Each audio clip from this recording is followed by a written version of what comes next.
Jumlah Rasul lebih 300, jumlah Nabi lebih dari 12.000. Kenapa hanya 25 yang dikisahkan di dalam Al-Quran? Rumus kita memahami sejarah Al-Quran ini, bahwa fenomena kehidupan di alam semesta ini tak banyak. Baik kebaikan maupun kejahatan itu berputar seperti putaran yang terjadi di antara 25 orang Nabi dan Rasul itu. Allah memilih Yunus menjadi seorang Nabi dan Rasul bukan untuk masyarakat tersebut, tetapi untuk masyarakat lain, masyarakat Ninawa. Ninawa namanya.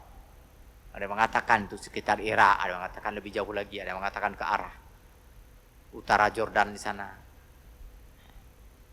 Intinya adalah Nabi Yunus diutus bukan untuk masyarakat negerinya, tetapi untuk masyarakat negeri lain.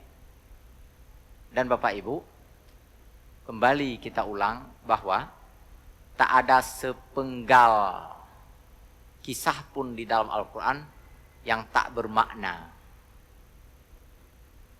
Semua kisah itu ada kekhasannya masing-masing dengan fungsi yang tak tergantikan oleh kisah-kisah yang lain. Termasuk yang ini. Apa khasnya ini? Khasnya yang pertama adalah Yunus diutus oleh Allah bukan untuk bangsa negerinya, tetapi untuk warga negara lain, untuk bangsa yang lain. Sungguh di situ terdapat pembelajaran yang sangat sempurna dari Allah Subhanahu wa taala. Dan ingat, rumus kita memahami sejarah Al-Quran ini yang sering saya ulang-ulang adalah bahwa fenomena kehidupan di alam semesta ini tak banyak. Baik kebaikan maupun kejahatan itu berputar seperti putaran, beredar seperti peredaran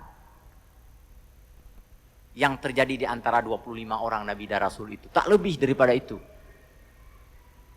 Apapun yang terjadi di saat kini, di sini, itu tak beda-beda jauh dengan yang pernah terjadi di zaman salah seorang di antara Nabi dan Rasul yang dikisahkan di dalam Al-Quran. Jumlah Rasul lebih 300, jumlah Nabi lebih dari 12.000. Kenapa hanya 25 yang dikisahkan di dalam Al-Quran? Karena memang tak perlu menceritakan terlalu banyak. Karena fenomena itu semua terangkum di dalam 25 kisah. Dan yang terjadi di masa kini, masa mendatang juga tak lebih daripada itu. Berputar-putar dari itu ke itu saja. Nggak akan ada yang baru. Walaupun kasusnya baru, tetapi tetap ada pola. Polanya hanya 25 itu. Maka ketika Nabi Yunus diperintahkan oleh Allah untuk berdakwah ke negeri lain, itu juga cerminan bagi orang-orang yang hidup di masa kini.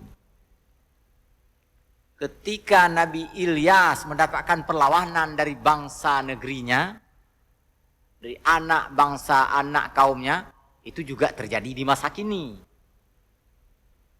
Ketika Nabi Ilyas misalnya berhasil, itu juga terjadi di masa kini.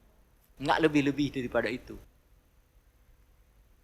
Dan ada pelajaran yang sangat berharga di sini. Ketika Yunus diutus oleh Allah untuk mendakwahkan kaum Ninawa, segera saja mendapatkan perlawanan dan penolakan. Mirip dengan yang terjadi di Taif tadi terhadap Rasulullah. Ninawa dikisahkan di dalam kitab Qisasul Anbiya sebagai negara yang maju, sebagai warga negara yang hebat, yang kaya-kaya, tetapi sayang kehidupan di antara mereka itu sangat bervariasi antara orang kaya dan orang miskin.